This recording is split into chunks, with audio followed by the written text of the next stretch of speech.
Paramania Radio. So it's Monday. Yeah. And what do we always do on Monday? Well, duh. We go there. Where at? Paramania? How long you been doing this? Well, long enough, but we need to let other people know. I know you'd be like, this is Teresa, and please come join us for Sit, Chat, and Laugh with the Lunches. Jay'll and make this you is laugh. Jay. Hey, y'all, this is Big Dumb Redneck. Come listen to us here on ParamaniaRadio.com. I'll get out my stones and my crystals and make you feel all tingly inside. And I'm about as sensitive as a rock. You are a rock. Guess Sparty's one. What time? 7 to 9 p.m. Where are you at? I'm right here. Why? I'm sitting next to you. You're looking at me. I'm not like being in the studio with you. You do bad things. Oh, no, not all the time. You guys come and listen to us. I on would. ParamaniaRadio.com. I would, because she's funny. Monday nights, 7p to 9p. Eastern Daylight Time. ParamaniaRadio.com.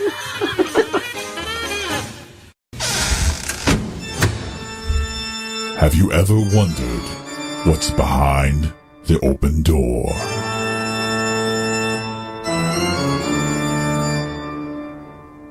Then tune in with hosts Maggie Renee and Vicky Johns every Wednesday at 8 p.m. Eastern, 5 p.m. Pacific. Only on the Paramania Radio Network.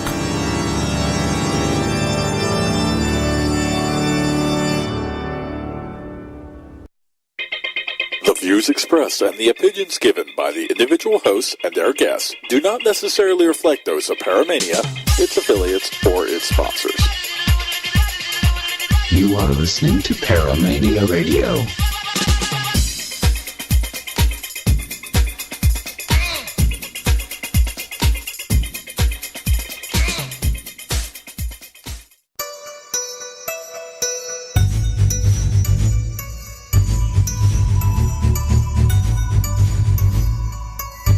You're listening to the Parasearch UK radio show with your hosts Kerry Greenaway and Jay Lynch, right here on Paramania Radio.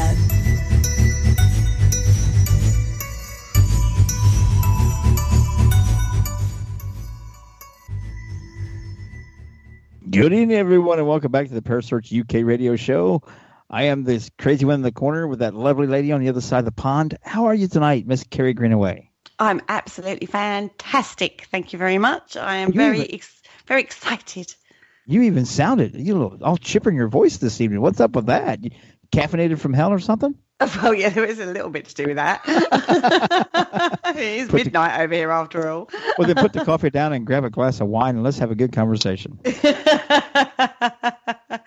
Oh, maybe it's too much wine, but shh, don't tell everybody that.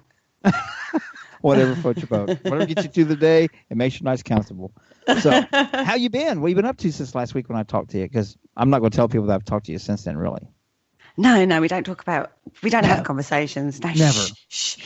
No, I've just. I actually shut down last weekend. I actually decided to take some time out and stepped away from the computer and the paranormal and all of that. And I reconnected with all my girlies, and we went out. We got very drunk, as you do. And I came on Tuesday. It was like everyone was like, "Where have you been?" I was like, "Okay, so sorry. I just took some time out." That was so needed.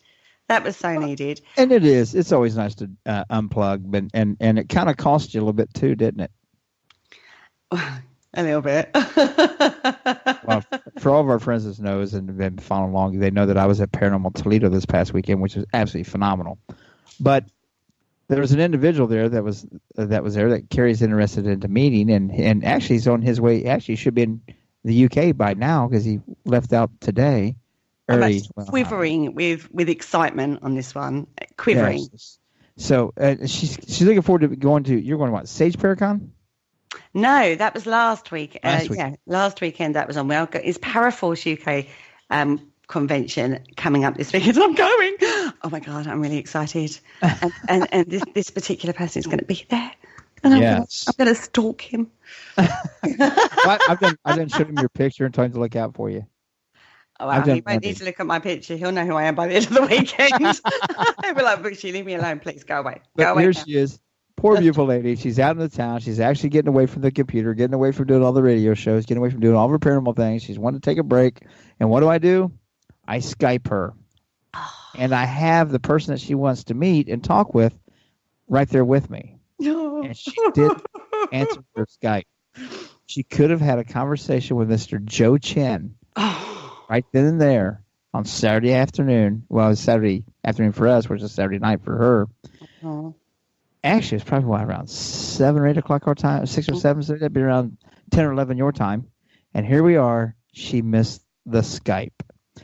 Why? I was drunk in a bar. And she doesn't have Skype on her phone.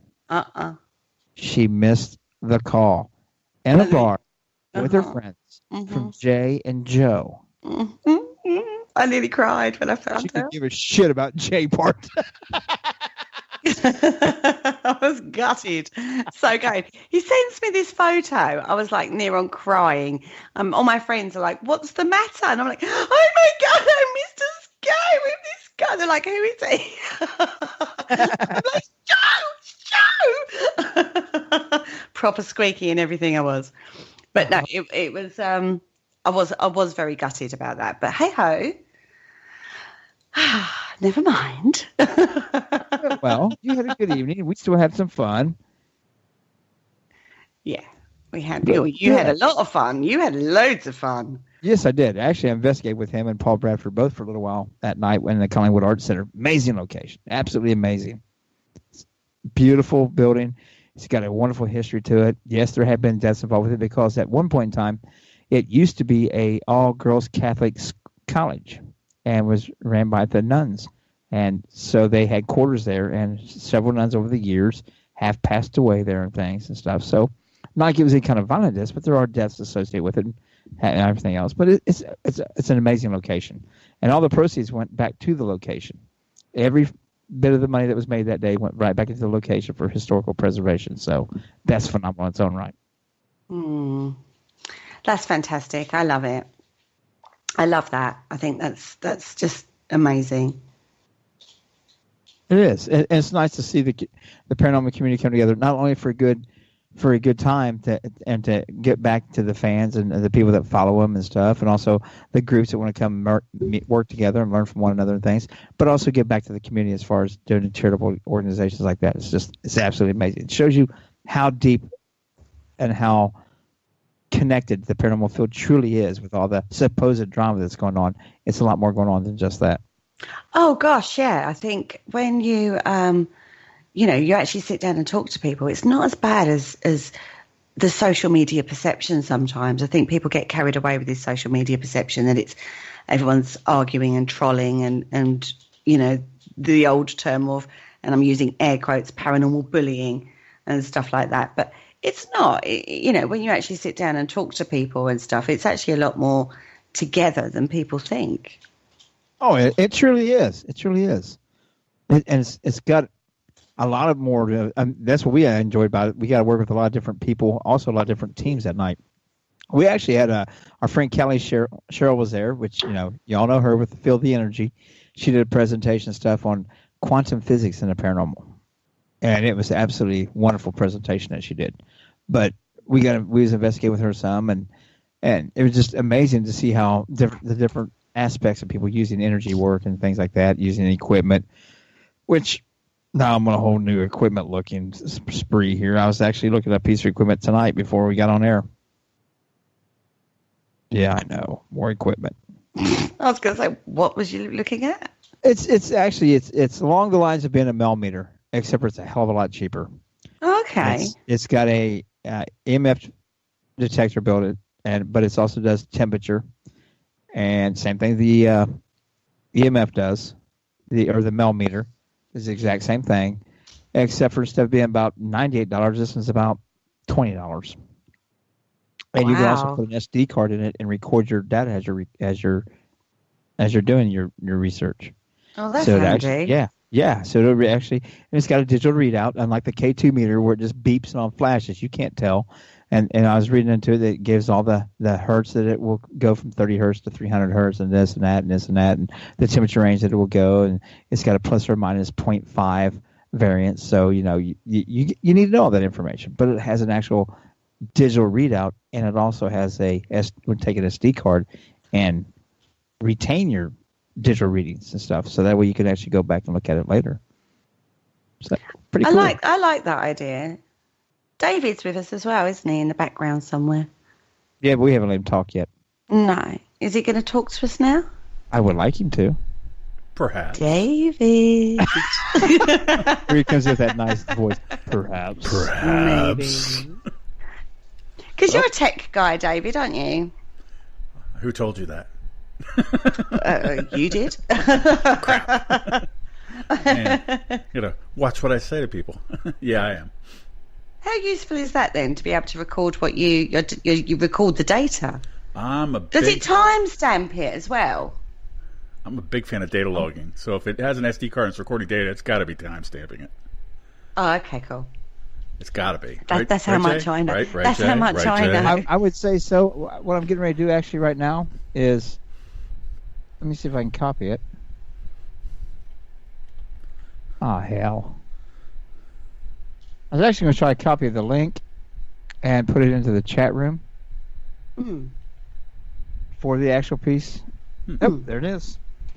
Okay. There you guys go. You can actually go check it out and see all the stuff on it itself.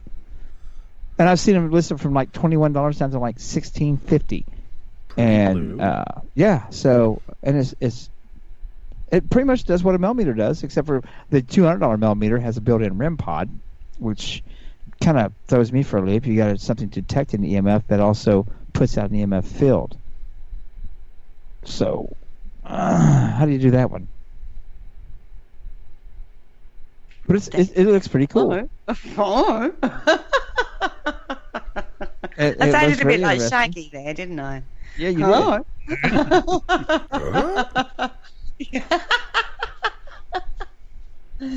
Oh dear, it's tech. I'm really not good with tech.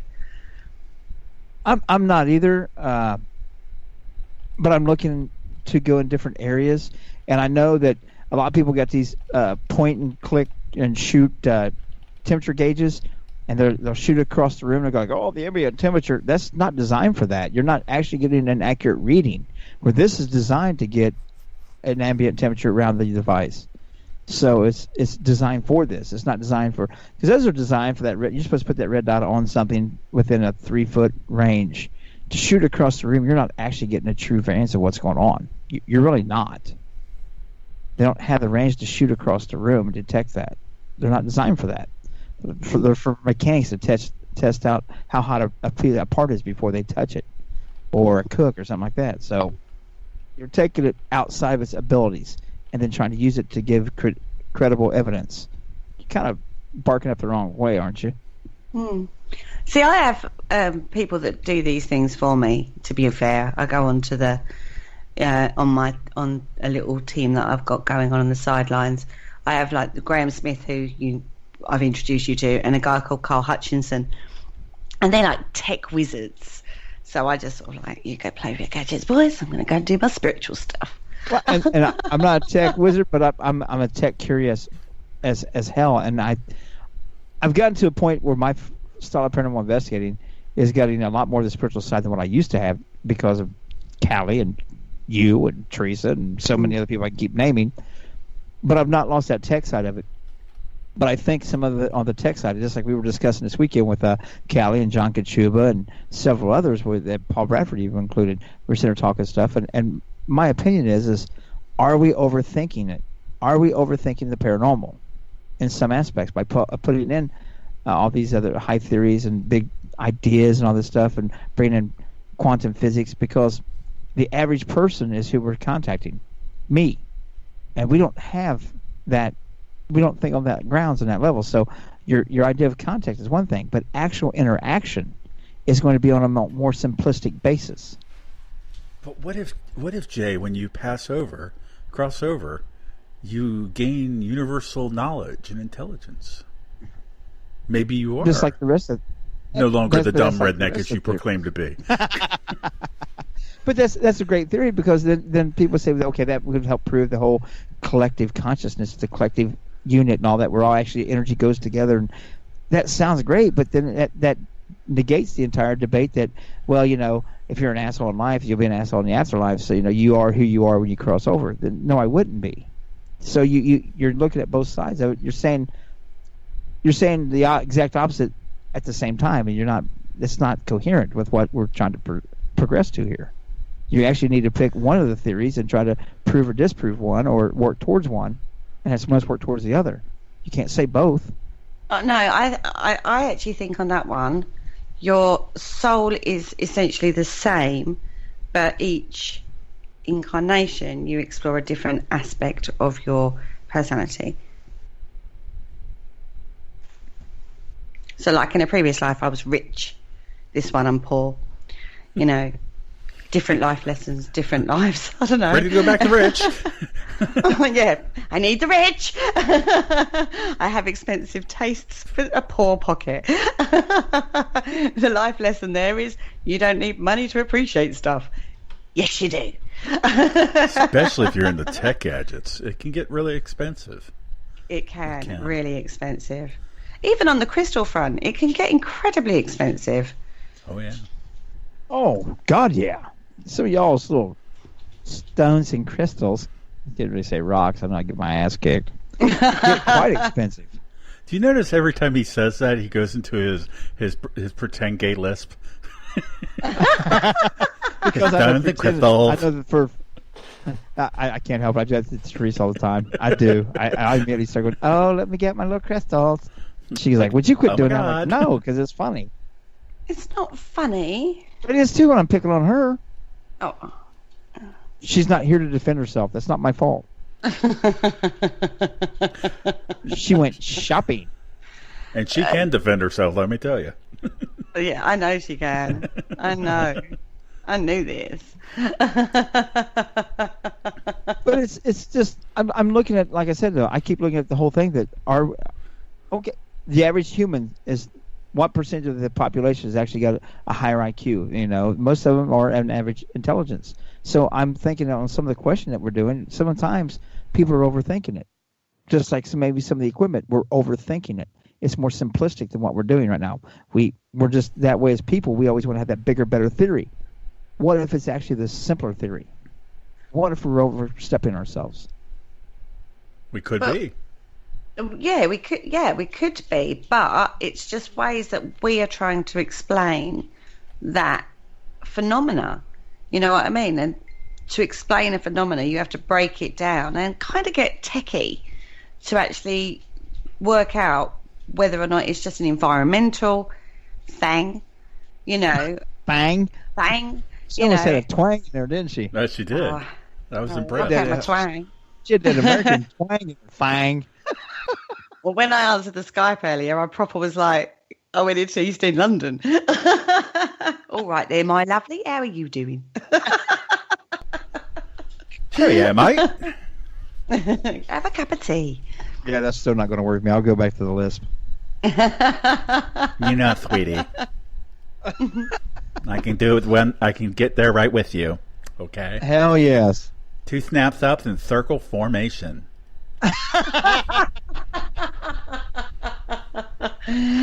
So going back to what we were talking about, I do think, before we went off into Accent City, I do think that the reason it's got complicated is because simply we can't explain it. So we try and look at so many different other areas to try and explain it. And because we try to break it down and try and work out if it's something logical and something that we can discount to do with the environment or the geology or the this or the that, do you know what I mean? It does get quite complicated, but that doesn't mean the connection is actually complicated. But if you look at who we actually get more in depth and more complicated to explain it to, it's only 2 certain areas. It's in trying to explain it to one another, like we have to one up the other one with a bigger, better theory, or a bigger, better beepy flashy thing, or non-believers who, no matter what you say, they're not going to believe you anyway. And some of those, even if you put them in environment and they experience it, they're going to dismiss it. So we have this middle ground of people who's actually working to try to understand that are trying to catch up to the other guys, are they absolutely leaving themselves behind and not staying where they should be to learn more first, to be able to explain it better, to have that experience? I mean, with my work, I've always tried to layman term it so people do understand it, to simplify it for people, because, like you say, it can get very overcomplicated. So for like when you first introducing someone to crystals, you have to, you know, bring it to normal language. I can't sit there and talk about, you know, signature or energy vibrations and stuff like this. I have to sort of like, you know, really bring it down to understandable terms. It's like when you go to a lawyer. Half the time I sit there in front of a lawyer and they'll talk, and then I'll go, say that again in English, because of the terminology that they use. What does that actually mean for me? As I refer to that as you need to dumb it down so I can understand it. Exactly, basically. Layman term it, you know, so people can grasp these concepts. But that's good, you know, that's good, because when you layman term it or bring it down, dumb it down, or whatever way you want to look at it, you know, you're making it more accessible to people. That's what you're doing. You're making it more accessible. Oh, absolutely. And I should say right off the bat, folks, I'm sorry we took so long to get into here. We were supposed to have John McCoy on with us tonight. He's had some kind of incident happen, and he's at an ER, and we don't know what all was going on. We don't know what happened or anything like that, but we hope everything's fine and stuff. So he had to cancel out, so you got to put up the three of us tonight. That's all right. They love us, so it's fine. There's that ego we were talking about earlier. I had one of those once. Did you? Oh, no, I still got one now. Dave, you got an ego? Well, I was going to say sorry, but then you all beat me to it. Now, Richard has asked a question in the chat room. If the paranormal was proven, i.e. to be spirits of the dead, say, what benefit would it have for us to know this? Take the fear of death away for a start. Well, I think that already happened for a lot of us. To be honest with you, for me specifically, it did. Just because I believe it's, you know, spirit that we're dealing with, that there's, you know, life after death, as it were. I don't need to have absolute proof to have that be good enough for me. That's a personal proof, though. If we actually proved it to like every single person, the skeptics, the cynics, the scientific folk, you know. The scientists. She stumbles over that word science. The science thing. You know, if we literally proved it beyond a shadow of a doubt, it would just be so comforting. How comforting would that be when you lost somebody? You know what I mean? That you know that they are only there. They're there. They're just not in a physical form. Mm-hmm. Or how creepy would that be too? Yeah. Why would that be creepy? Oh, come on. My grandmother's trying to talk to me in the shower. Ah! Yeah, or somebody. Okay, so now let's go to the other context. We all know how that I am. We all know why I say I investigate the paranormal, because I want to find out if I can stick around. You imagine the things I'm going to be doing to you and everybody else if you can't physically touch me back and I can pretty much get away with anything I want? But you wouldn't, because otherwise that would be happening now. So there's obviously boundaries. There's obviously boundaries there on an energy level. It's not boundaries, because obviously there's not, because according to the data that's been collected by many people, with being touched, being scratched, being pushed, have objects move around the room, so that boundary can be broken. That boundary can be pushed. So I'm going to push it. That's just who and what I am. But it doesn't happen on that regular basis. That doesn't happen on a regular basis that we know of, that's reported to us. A lot of people won't report the paranormal or have anybody investigate the paranormal that goes on in their home because they're afraid people will make fun of them or people think that they're crazy, blah, blah, blah. It's more evident now because of the show's brought it more to the mainstream, but there's still a lot of people. My mom, for one, we were sitting there in the post-town school when we lived in there. Southern Baptist, sitting there 6-7 feet away from a wall behind her. A square concrete nail comes out and goes bouncing across the floor right beside her foot. My mom looks down and all she says is, "Isn't that peculiar?" That was it. What the hell? Threw a nail out of a damn wall 6 feet across the ring, was getting across the ground by her foot. Nobody was over there. Nobody was behind her. Totally dismissive. Completely dismissive. Ignored it. Like, that was just so peculiar. The human capacity to delude oneself into ignoring the obvious is outstanding. It's just incredible. Absolutely. It's kind of like, did I just see a ghost? Oh, no, it couldn't have been a ghost. Nah, just my imagination. Maybe I had too much coffee. It's like, it just immediately goes downhill and then boom. No, it never happened. Yeah. See, they just put a gadget in the chat room. Yeah. So when you get the one you listed actually wasn't a data logger, but this one is it's about $82. So it's this is a temperature data logger. SD card? And you just why would you need an SD card for it if it doesn't log? I didn't see anything about an SD card actually in the link you gave us. Oh God! Unless you sent the wrong one. If you look at underneath the big picture, 1, 2, 3, fourth panel over, it'll say measurement range 0 to 200 mgs or 0 to 200 UT, and it also says sound alarm, EMF detector, low battery indicator, data hold, and it shows an SD card, auto power off, Celsius or Fahrenheit, temperature measurement, and backlight. Data hold, and it shows a picture of an SD card right on there. I'm trying to look where this data hold is. I might start snoring in a second, guys. Sorry. Okay, so Richard so is actually... that data hold is I'm just... going to go back to the more interesting topic that I find more interesting anyway. Shouldn't belief in life after death be enough to give you peace of mind? Yes, if you believe in life after death. See, for me, it's fine. Do you know what I mean? I don't fear death. So, because I believe that we live on. But for somebody who doesn't, proving it would be lovely, wouldn't it? Surely. Yeah, but it's not going to happen in our lifetime to prove it absolutely, so that even the oh wow, the word just escaped my mind. The people who think that we just turned to dust. There's a term for them. Skeptics, disbelievers. No. Anyways. It'll come to you like right at the end of the show, and you'll go, that was the word. Yeah, exactly. I hate to tell you this, but I think I'm still going to order one or two of these things, at least give them a tryout. $20, I mean, my God, it can't be up that much. Oh, you're back on tech. This is like a three-way conversation going on here. The lads are talking tech. Three-way. Wow. It didn't take long for that to happen. I'm like, I have no idea about atheist.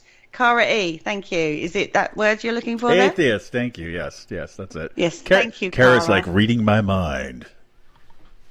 Yeah. Because we just went in the wrong direction with what she just said. We were like, what? What are you trying to get at? So no, I think it would provide a lot of comfort for people that don't believe. Gosh, that would shake people up so much, though. Could you imagine if we could prove it? But if people could who actually prove they it, need comfort. Because if people, what's to be comfort? They don't believe that there's an afterlife, so they don't give a shit whether there is one or not. They just know that when this body's dead, it's over. Check me out now. Oh God, how much would that shake up perception, though? On all sides of it. Gosh, wouldn't it? I think you would have a lot of mass suicides. Really? Do you think? Oh yeah. Well, if it's definitely sure I'm going to live on, well, why would I want to suffer through what I'm suffering through now? Screw this, I'm out of here. Never thought about that. No, I hadn't thought about it that way either. But it does make sense. You know? Yeah, okay, maybe it's not a good idea to prove it then. You know. Sort of like if we figured out that we were in a matrix and none of this was real and we're just a simulation or something. We're just little processes inside a computer running a simulation of the human race, and we realize this. What would be the point of life? But Keanu Reeves comes along to save us all, so it's fine. Oh, okay. Well, in that case. And Richard said what he really meant, what benefits the society in general. But that would be a hard one to answer to me because society is so broad with its own interpretation, opinions, and theories and ideas and faith-based and all this other stuff that, and in the grand scheme of things, it's not. It's got, like Dave just said, it could also cause just as much mass confusion as what it could people relief. It's a very difficult one to answer, that one. Would it benefit society in general? Probably I don't know. not. I don't Probably know. Not in general. I don't think over the overall population. I don't think in general it would make a shit bit of difference either way. It won't. People who don't want to believe that there's anything going on, the atheists, thing like that, aren't going to believe anything's going on. The people that do want to believe is going to continue to believe. You're not going to get them to sway some of them people, no matter what. Mm-hmm. Mm.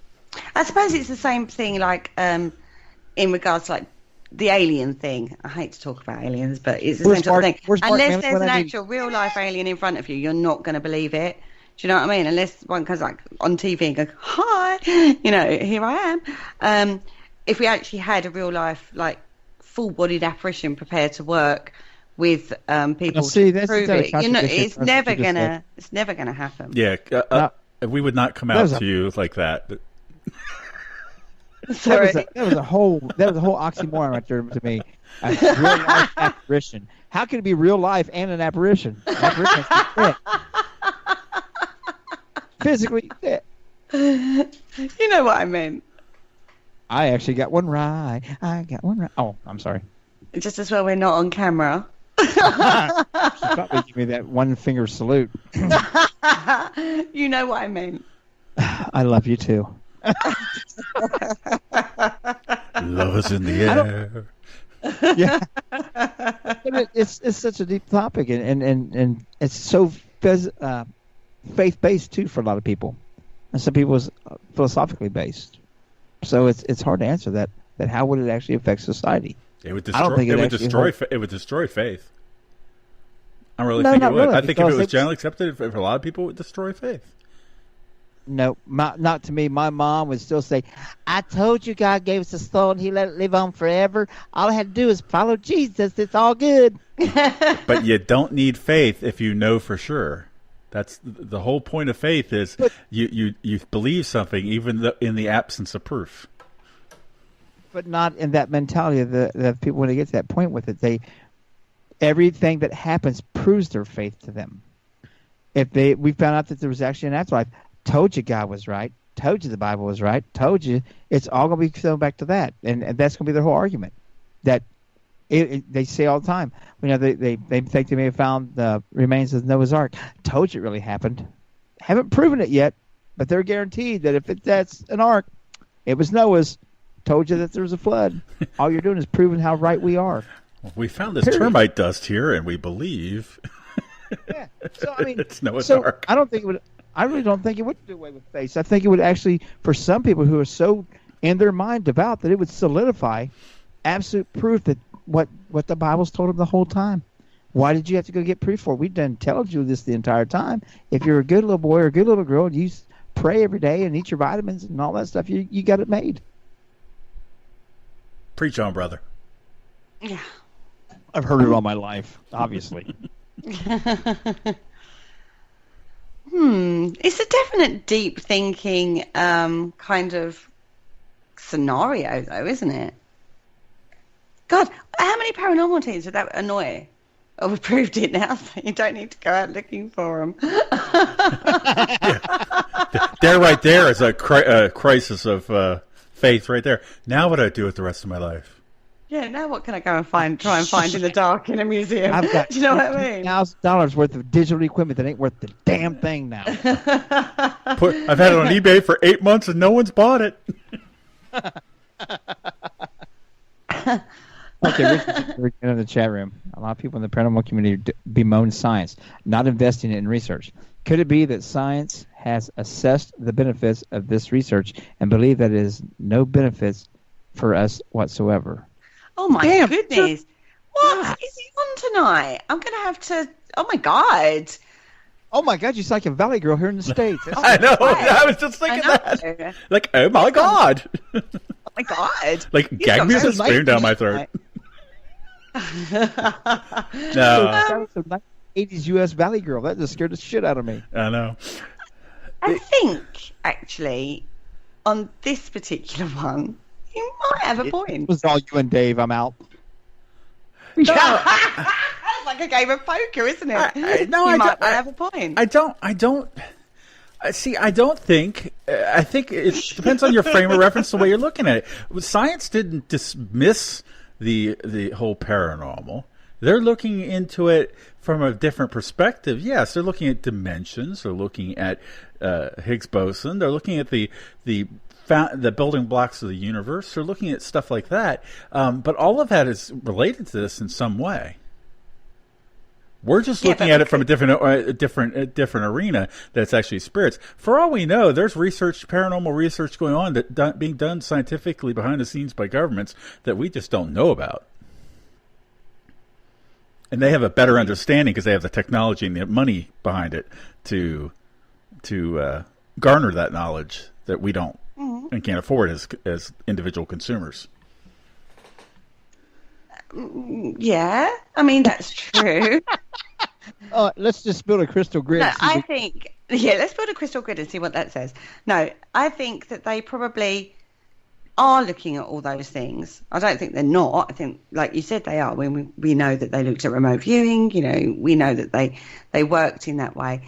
But it would be to benefit the government, not so much, or, you know, to forward a specific area, like you said about perception. So they'll be looking at things in a way that can be utilised. Do you know what I mean? Yeah. Rather than to prove afterlife, you know. Either to garner knowledge and collect information in some new way, whether they can get it from spirit or whatnot, or whether or to even go and change things in the past.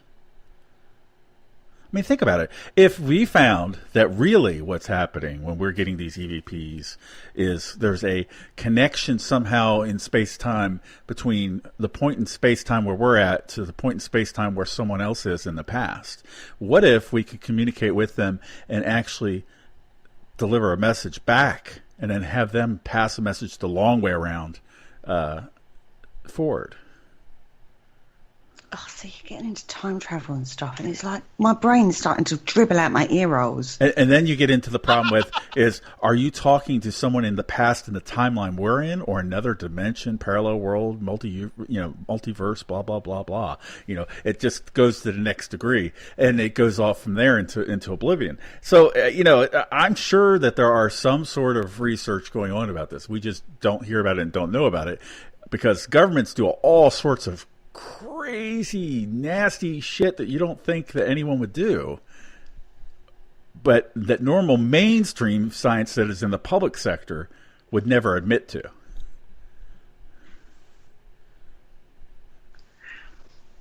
Or is that just conspiracy and they are reactionary rather than... Shit. Well, okay. See, I would think it would be a conspiracy, but then we have documented proof like the U.S. government experimenting on citizens in the 40s, 50s, and 60s. So, that's not conspiracy. That's literal truth, fact. And so when you look at stuff like that, you know that they're doing stuff. Okay. And what's really going on? Arguing. And what's really going on with CERN, though, too? There's lots of research going on at CERN, and very little information coming out about it. A lot more conspiracy behind there is coming out of there. Yeah, that too. Movies. That one Dan Brown movie, that guy. I'll be back on Dan Brown. I knew that one would get me in trouble. Oh, dear. I don't know. It's all gone very deep. But mainstream science, you're right. Mainstream science is never going to admit to doing anything or looking into anything like this. It's just too wild, too extreme, and there's no way to apply the scientific method to it. I think you're right that they won't admit to it, but I think that they are highly involved with it. I mean, even Einstein made references toward it, so did Tesla and everything else about understanding paranormal and all these things like that you have to look outside the box of things and perspective of things. So I think they're actually more involved with it than what they, like you said, they want to never admit it because they don't want to be the one to supposedly taint their image and all this crap when they're actually, every one of them is extremely involved with it, thinking it. Especially when you look at like stuff like when you have when you're dealing with like energy, and say you're working on some generator, new generator or whatever, some new generation electricity technology or something. Anytime you're dealing with large amounts of energy, weird stuff starts to happen. And paranormal EVPs and stuff like that start to occur. And I don't know if that's because what's really happening, whether you're giving energy to spirits so that they can communicate or easier, or whether you're tearing a hole in some kind of dimensional walls or whatever is happening. But, that kind of stuff seems to happen around extreme large energy fields. And so, you got to think that at some point along the lines of people's research, they're going to go, what is this weird phenomena going on here? Let's look into that, and start delving into it a little bit. But yeah, they're never going to admit it, not unless they come to some absolute fact. And I just don't think that absolute proof, that absolute fact is within our grasp with the technology we have today, from what I understand our technology is. Today. But that doesn't mean today. That it won't. And therefore, we go right back into the definition of paranormal. Things outside the norm that we cannot explain scientifically yet. Doesn't mean it's not going to be discovered in the next day, week, month, year, century, millennium, whatever. Let's just have our concept now. Yeah. Rocks make me feel good. Tingle. Yeah, I'm going to go and play with my pretty crystals and put this scientific. But see, then you could get just as in depth on the spiritual side of it. Oh, this is true. There's so many factions of the spirituality and so many different beliefs and thought processes with it, and you get into all that you actually get just as involved and just as in depth of a conversation on the spiritual side of it. I can't carry that conversation with you. I could call Christina Rake and a couple others and stuff to talk with you about it, but I can't. No, that is very true. But you do hold your own. That's the thing. When we go scientific and tech talk, I can't. I just can't. I go, oh. Meltdown time. I'm done. Exactly. Oh my god. I'm going valley. Shit, you did that. So I just can't. So that's when I call people in to have those kind of conversations, because I literally can't do that. My brain just can't seem to grasp concepts of tech. I can just about switch buttons on, you know what I mean, or click buttons. So for me, on the tech front, even on a simplistic level, so when we start talking CERN and Hadron Colliders and government scientific experimentation and stuff like that, even when I'm trying to research in that way, it is like walking through mud. It really is for me. Do you know what I mean? Yeah, give me a spiritual concept and it will sink in, it will, you know what I mean? It will step in and I can grasp it and I can connect it and I can generally work with that energy level. Do you know what I mean? Even if it's a new energy level I've not come across before, I can work that and understand that. But as I say, isn't that just the difference in humans, though? Yes. We all have our little niche. I mean, so it is the difference in humans. Some of us think more intellectual on things. Some of us don't. Some lead more with our emotions. Some lead more with our intelligence. It's just how we are as people. I just kind of wing everything. Richard says, when you talk tech, Kerry goes, "Oh, Penelope, pit stop. Help! That's so true, Richard. That is so true. But he does make a point. He says, when you do your research, you do need a rough idea of what you're going to research and the end goal of your research. And regardless of what you're researching, that is a really intrinsic point. Whether or not that's a case file to do with the paranormal, or whether or not that's an end goal in regards to science, like they want to prove, the building blocks of life, or whether or not, you have to have your end goal in view when you start off, don't you? Yeah, if you're going to get that involved with it. I mean, I'm at the point with paranormal investigating that I love all these questions, but as I said, I don't really have to have all the answers. Used to, this would drive me nuts. I would have had to have the discussion and start doing research until I found an answer. Now I'm good with not having to know all the answers. I'm actually just living for the experience. Why do I have to prove anything? Why do I have to? And that's my thing when I talk to my and they say, well, did you ever have anything happen? I tell them what happened. Like, well, you can't prove that. I'm like, disprove it. Disprove what my experience. I'm tired of people saying that. Why do I have to prove my experience? I know what I experienced. If you don't believe me, you can either don't believe me or come disprove what happened to me.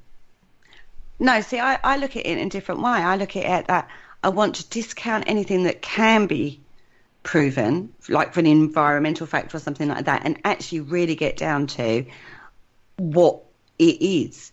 Do you know what I mean? For me, I know what it is. I know what I feel. But as an investigator, you do that. I know, and that's more important to me. I know what it is. I know what I feel. I know the energy that I feel. I know how that works in the field. Do you know what I mean? But if I can sit there and go, yes, but the water had a factor in that. So if we bring those sort of things into it, it actually helps to bridge that gap. It helps people to connect better with the loved ones or the people so they can tell their story. Because half the problem is all spirit wants to do is tell their story, and they get frustrated and cross because people don't listen. And that, to me, is incredibly important.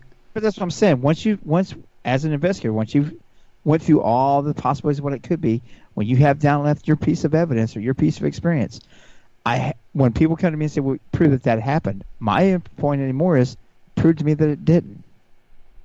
I've already went through what I can show you what it wasn't. I can show you what it's not. I show you it wasn't this, it wasn't that. So what is this? Well, prove that you really experienced that. Prove to me that I didn't. I'm not allowing them to take that away from me anymore. Because usually that puts all the burden of proof onto us and dismisses our experience, and they have absolutely nothing involved with it. No, if you want to be that dismissive, then at least put some effort into it. But show me where I made my mistakes. Show me where I didn't think of something right. Show me what I might have missed. But Jay, that's because from your perspective, what you're effectively saying is, I already proved enough to myself that I believe, and the rest of y'all could just kiss my butt. It doesn't matter to me. I'm no longer interested in proving to you or proving to the world that the paranormal is real or whatever. I'm only interested in the experience now and understanding the experience better for myself, for my own edification. But as far as the paranormal and ghosts and spirits and stuff, I believe is what you're saying.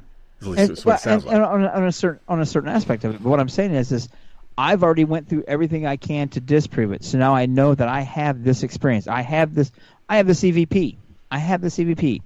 And they're like, oh, that's nothing. Why isn't it? Prove to me that it's not. Because now you can educate me on why it's not that. They never want to take that burden on, though. They just want to say it isn't. Why? Why isn't it? Why do I have to prove to you what it is? Why can't you disprove to me that it's not that, so that way you can show me? Now, like I said, you're showing me why I'm wrong. I now have the chance to learn more, to go into another direction, not just continue to do the same mistakes. They never want to follow through with that. Well, you don't have anything. Why don't I have anything? Because it's not there. What's not there? Obviously, you heard something because you just said something's not there. If it's there, then prove to me why it's not there. Show me where. Show me why I'm making my mistakes, or where all of us are making my mistakes. But they never want to have that burden of disproof either. That's part of the equation. That would help so tremendously if those people who discount it without any looking into it could prove it, but they don't. They don't take any responsibility on that side of it. They don't, and that's because people are inherently lazy. Well, but that's what I'm saying. That's why I challenge them out on it. If you want to sit there and throw away what I brought to you as possible credible evidence, you just want to dismiss it. Show me why it's dismissive. Prove to me why it's dismissive. Well, you got to prove that it even exists. But then you prove that it doesn't exist. It's an equal opportunity to learn from one another. It's an equal opportunity to put into that effort into it to see what is really going on or not going on. Mm. That's like when people send me a photograph and ask me to share what I think. My first reply to them is, are you sure you want to hear what I think? Before I even look at the picture. Because Absolutely. Normally they don't. They really don't want to hear what you think. They really just want to hear, "Oh my God, look at that awesome picture of a ghost you got there," and that's or whatever, you know. And it's 9 out of 10 times it's something that's very obvious, a camera malfunction or camera, light fractioning or lens effect, all that kind of stuff. It's a factor of technology and not a factor of what we're attempting to collect evidence of or data of, and so they usually don't want to hear what I have to say about it because I'm very hypercritical and analyze it very carefully and then pull it apart and then they're only left with one answer for me. Wow, that's interesting. I can't find a reason why it's not a mistake of the camera or technology, but it's kind of interesting what you have there.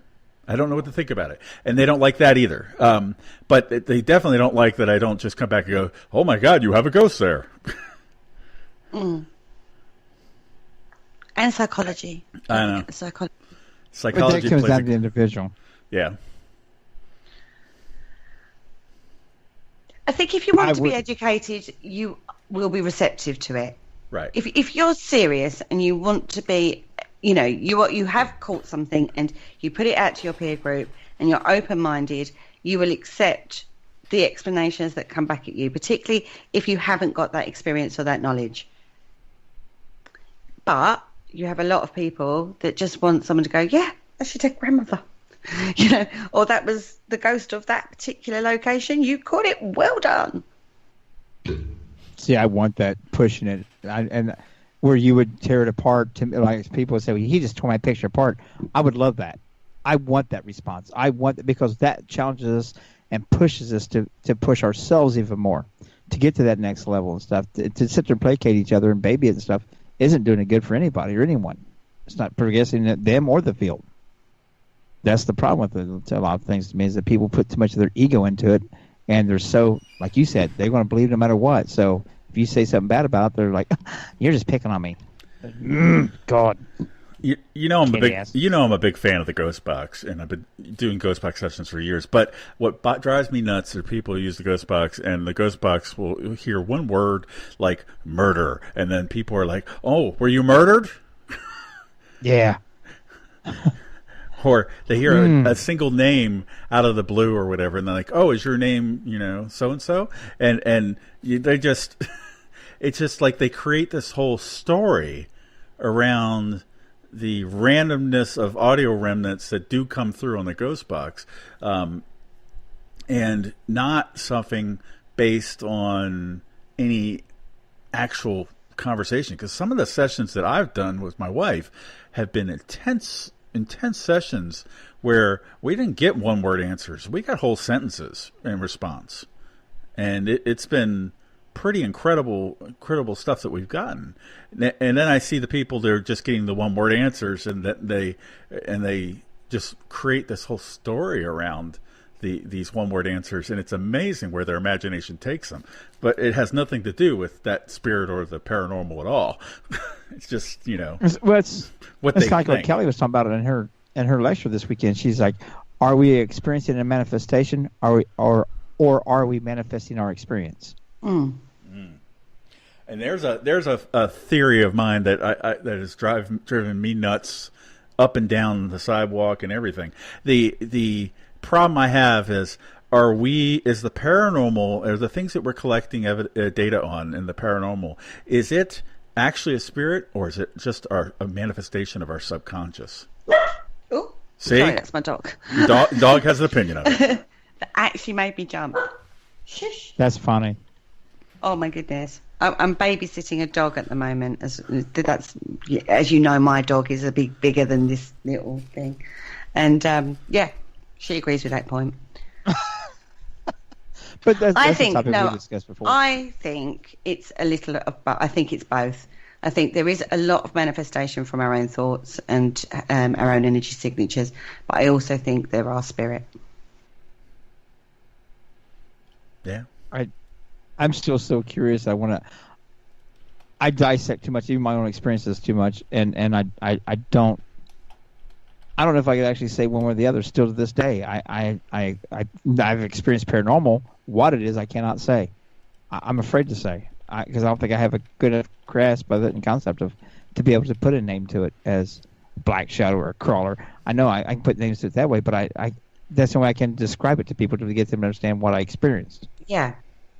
I mean, that was a very intense experience, and it's something that, was caught on tech as well. Mm-hmm. Yeah, it was kind of cool. But still can't prove none of it. That's my thing. I still cannot prove one iota of what happened. No. And somebody who's really knowledgeable about FLIRs could go back and go, oh, well, that's just a glitch right here. This is the problem. That's why I did that. And be explaining it away. It'd be like, damn. But they still can't take away my experience. That's what I was trying to get to earlier. Even if they explained that little black spot away and all that stuff, I still know what I think I experienced, and they can't take that away from me unless I give it away. You know what I mean? They can. Yeah. They'd have to explain what I felt and what I sensed, and nobody can. You can't explain a feeling. No. You can't. No. As of right now, we can't measure that. No, I agree with that completely. I mean, some of the experiences I've had, no, they're my experiences. I know what I experienced. I know what goes on in my head. I know how I think. Do you know what I mean? I know I can be very self-critical of what I experience, but I also know I experience it. And like you say, nobody can take that away from you. And that's actually what keeps everybody out doing what they do in the paranormal field or the spiritual field. We've actually rambled our way through an entire hour. I know. Goodness. Thank you. Thanks, you guys, Richard, for some of the really deep questions you asked tonight. Thanks, Richard. Yeah, cheers, Richard. I'll be having words with you later. God, it's got us thinking. Oh my God. Don't listen, Richard. Dave, don't listen, Richard. We like you. In with this. Keep going. We like you too. I just don't make me think that hard. I'm glad I wasn't drinking tonight. Mm. Imagine where the show would have went then. I understood it a little bit better if I had been drinking, to be fair. Thanks, Dave, for joining in with us tonight. Kerry, thanks as always, hon. Oh, always welcome. Always welcome. Thank you. And we will see you all next week, 7 o'clock. Join us here. It's not easy having yourself a good time. Thank you for listening. Don't forget to join us for more shows throughout the week. Find us on Facebook, Twitter, and the World Wide Web to keep up to date with all the shows right here on Parasearch Radio.